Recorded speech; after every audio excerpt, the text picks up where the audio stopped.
The woke has been completely put away. Time to end this farce. Anybody pretending this has not happened at this point, probably selling you something. Now, if you didn't know, I wrote an article 2 years ago now saying that the woke would be put away.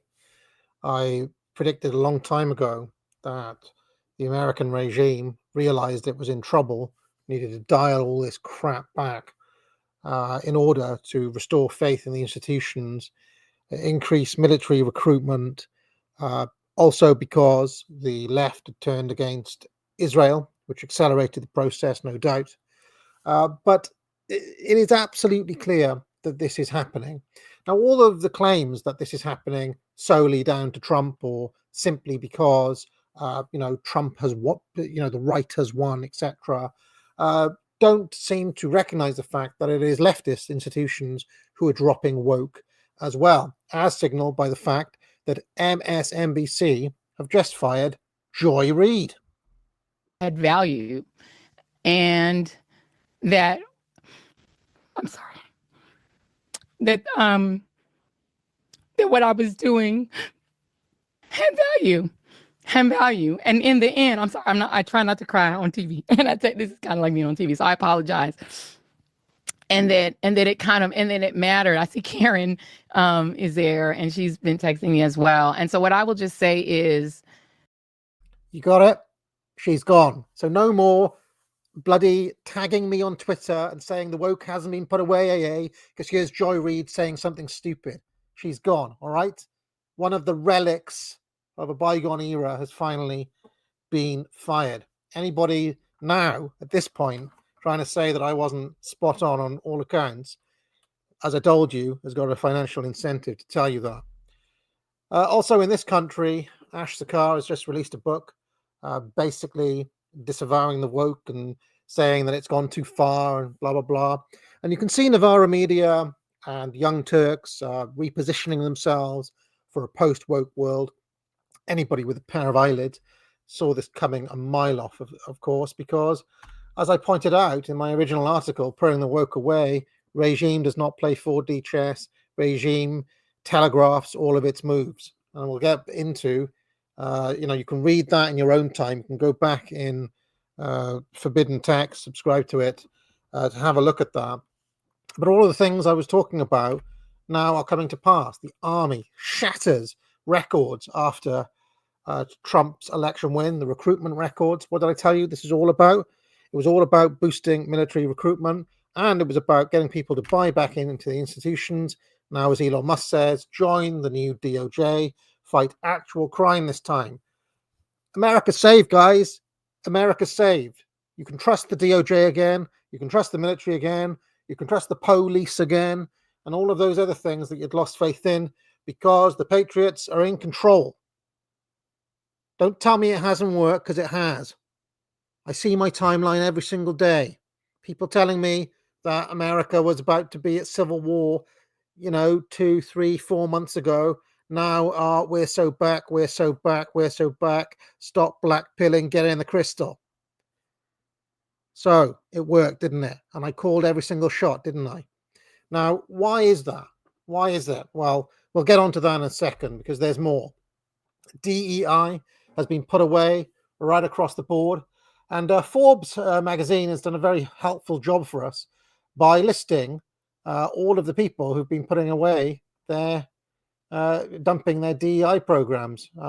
Started listing them in July when John Deere said it would no longer support cultural awareness events like Pride.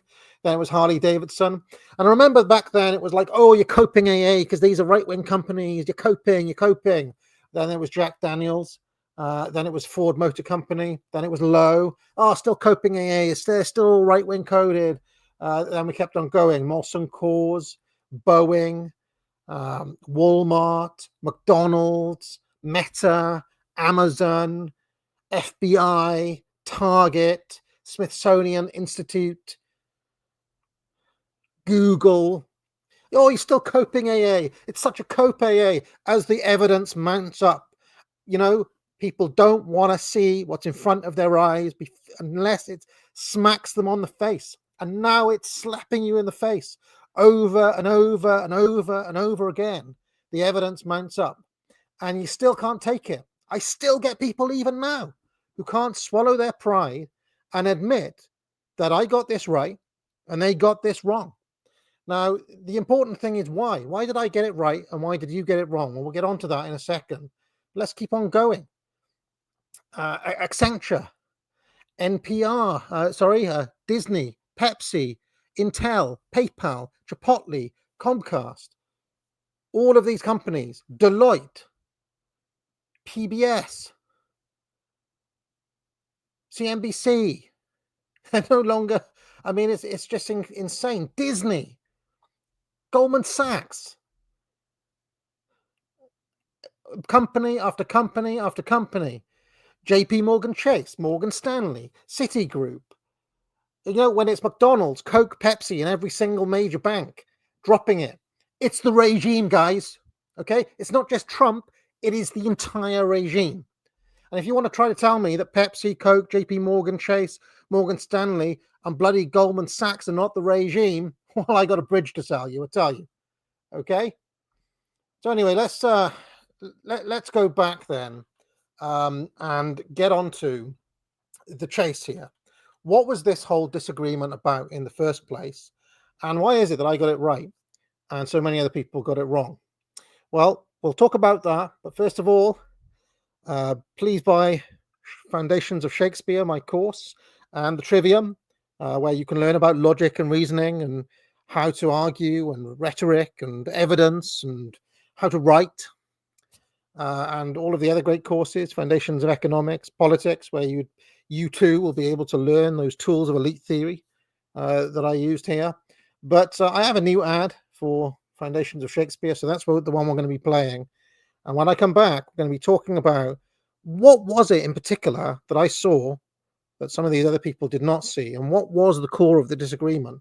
That is the thing to remember. So when we come back, I'll talk about that. Who was Shakespeare?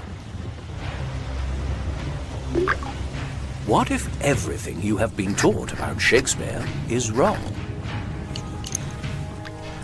What you need is a non-woke university-level Shakespeare course based on solid scholarship, stripping out all recent nonsense since 1980. A comprehensive introduction to studying Shakespeare, featuring 14 lectures and covering 8 major plays. A Midsummer Night's Dream, As You Like It, Twelfth Night, Measure for Measure, Hamlet, Othello, King Lear, and Macbeth. Foundations of Shakespeare. Buy it now from the Academic Agency.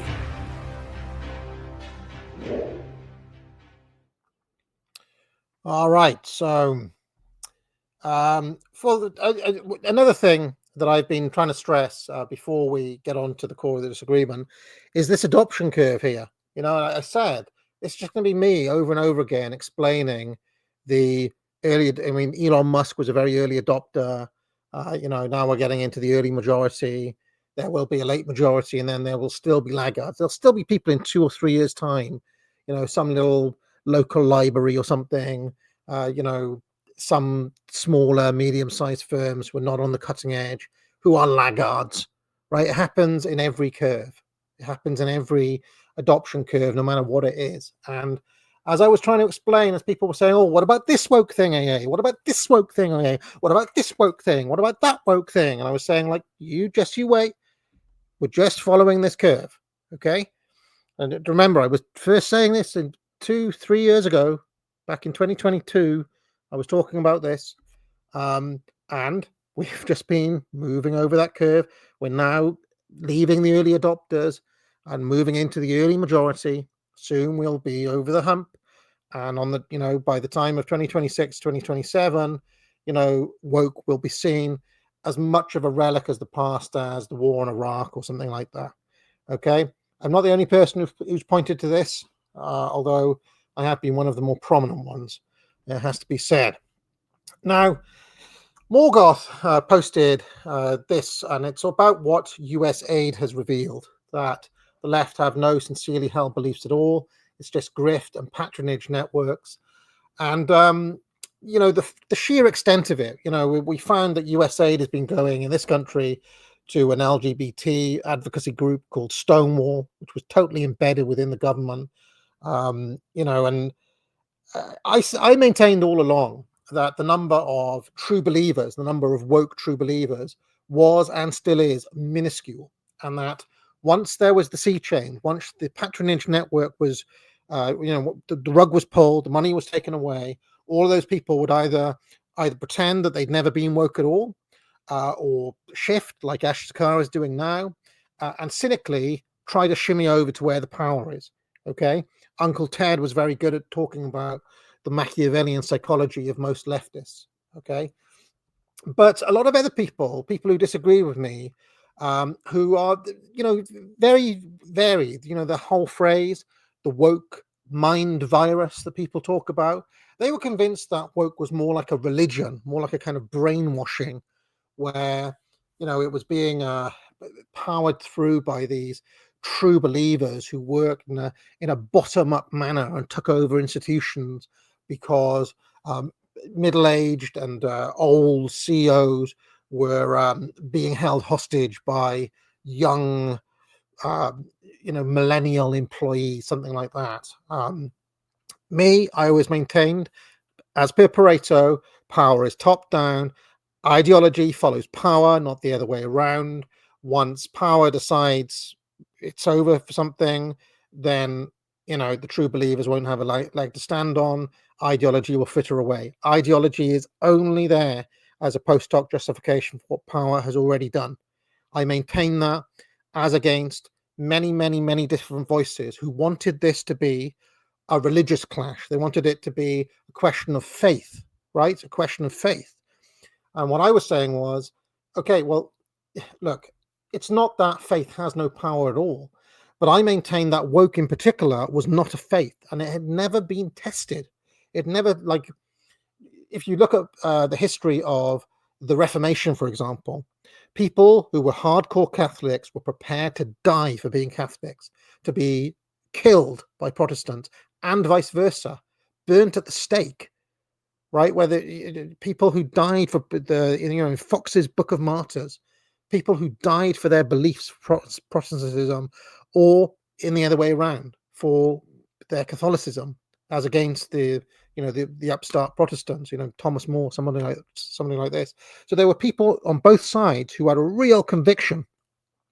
And when Mosca talks about the power of those ideas in his classic The Ruling Class, he no doubt has a point that faith of that nature can swing the odds, right? Even if you're outnumbered.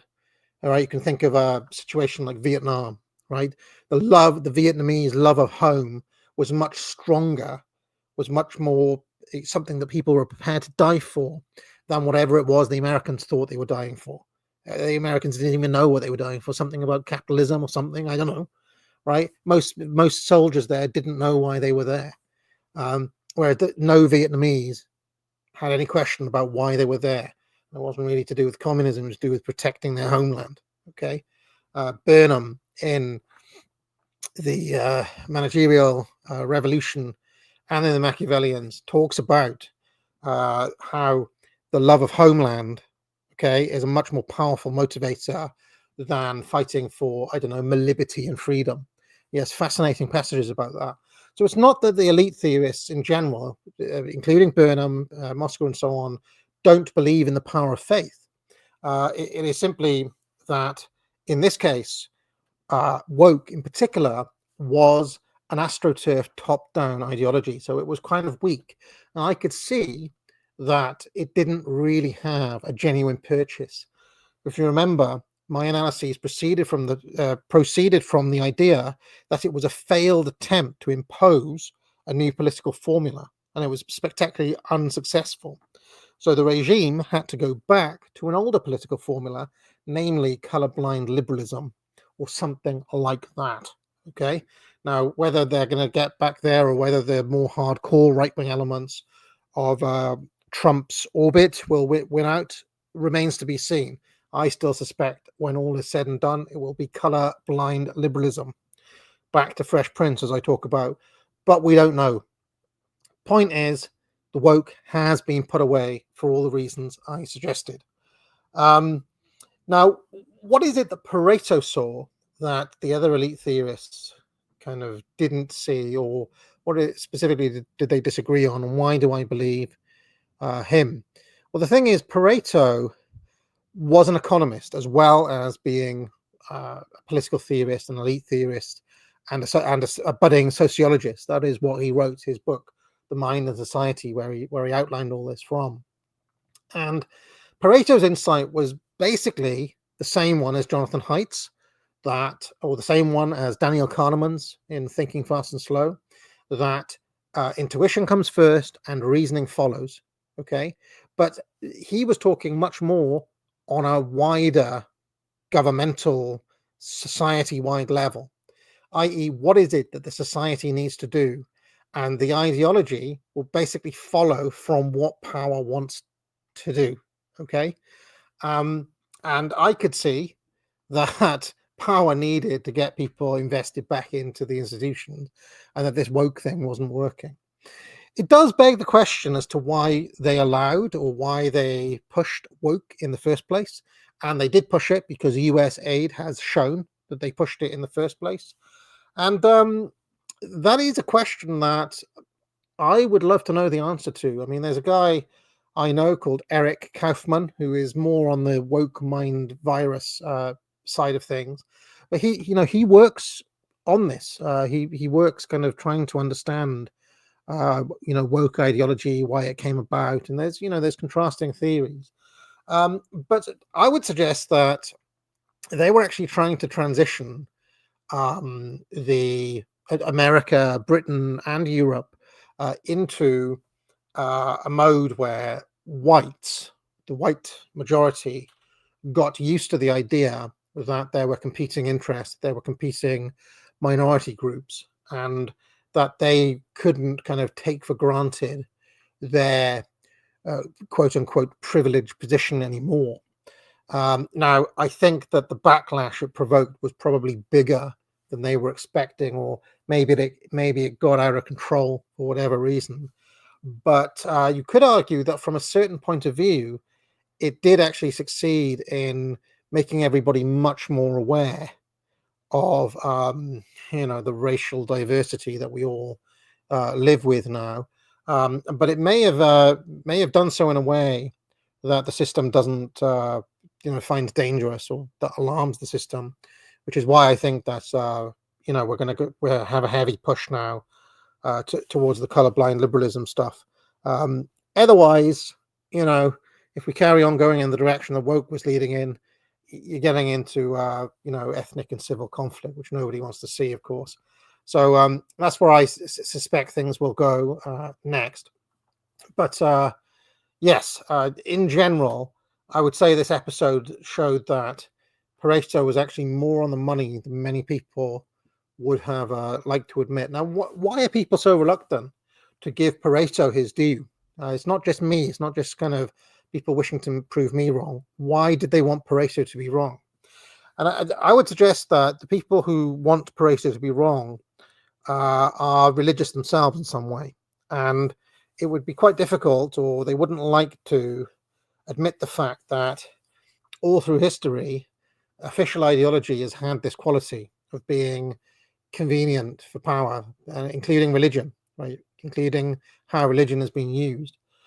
I would simply ask them, or I would simply make them look at the fact that whether it's Christianity, Islam, Judaism, Hindu, any other religion, Hinduism even, or Taoism, it has, or Confucianism, they have actually chopped and changed what specifically they stand for in different moments. And it just so happens that what they transform into at any given time, tends to go hand in glove with what it is that the system wants to do, right? I mean, let me not remind you of the fact that the church collaborated with Stalin, or the church collaborated with various fascist regimes, or the church was quite happy to go along to the Crusades, and then at different times it was happy to, salute the woke flag, and at different times, you know, at other times it was happy to do, go along with, a certain version of the church was happy to go along with Henry VIII.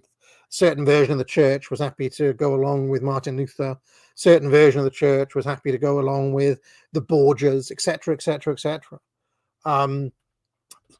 So at the end of the day, you have to acknowledge that there is such a thing as what Arnold Toynbee, who was a committed Christian himself, by the way, calls the temporal institution, as distinct from the church, right? The temporal institution.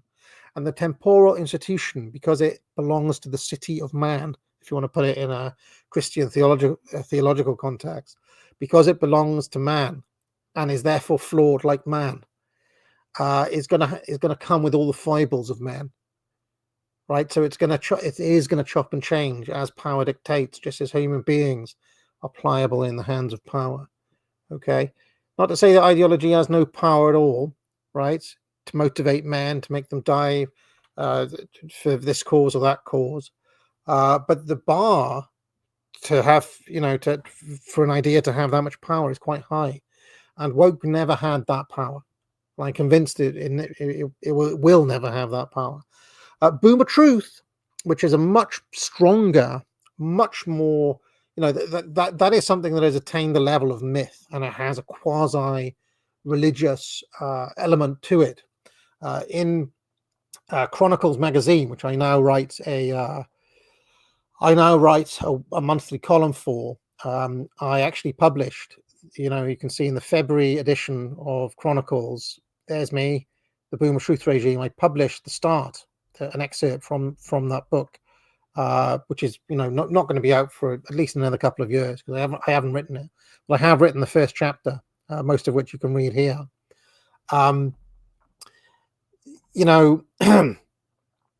That, I would say, is something that I think some people would be prepared to die for, right? That is something that causes people to do completely irrational things, and that is being severely put to the test this very week.